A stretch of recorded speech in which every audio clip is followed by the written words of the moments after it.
on YouTube? Zac Bell here. I'm with the Hockey Boys. We're gonna do a couple questions here, quick Q&A. What do you guys got for me?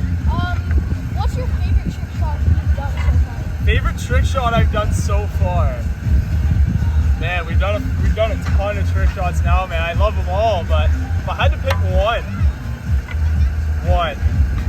I have to say we did a show in Anaheim at the Ducks Arena, and there was like the whole arena was packed with a bunch of like young kids, and we were teaching science, like energy and physics and movements and stuff.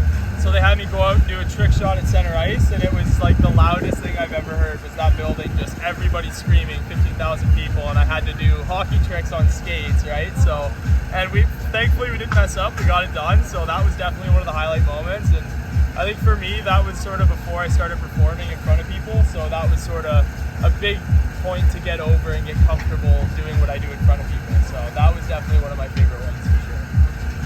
Why do you not use tape on the blade of your stick? That's great, I love that. So the reason I don't use tape on the stick anymore, guys, is just because I realized it became a common theme on social media for people just to assume that if you have tape or some sort of force on your stick that you can just automatically attain these abilities and these skills, but that is very much not the case. I took sort of pride in the fact that I could be able to do all these moves with nothing on my blade. So when I am in that, maybe I'm in a game situation or a charity game, or we're filming on the ice and there's water, there's movement, there's snow, so it just gives me that extra feel. So when I do use tape now, it feels like I can control the puck in any way I want to. And also it's just a lot better for sounds and these little camera tricks we've noticed as we've sort of gone through this journey in film work. It's just sort of been, people love the sounds, they love hearing the puck click back and forth on the blade, the camera's always right in front of me, and it's just easier to show people. I just pick up a stick and just do it, regardless.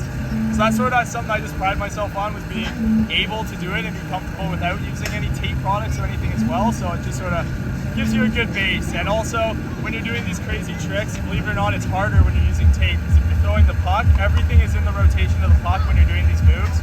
So when I'm throwing the puck up, I'm solely focused on the rotation of the puck and how I can cradle that puck on its exit point on the way down. So if I'm using tape, that puck's going to flip and rotate, not how I want to, not centered and towards my body. It's going to sort of spin, and it's going to make it a lot harder to catch the pucks, because at the end of the day, you're throwing a puck in the air and spinning a stick.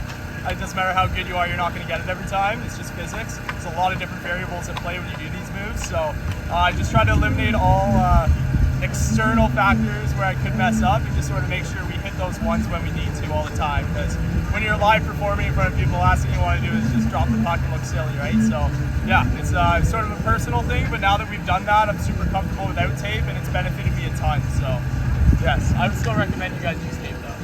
Yeah, definitely. Of course, boys. How we shoot some pucks now, eh?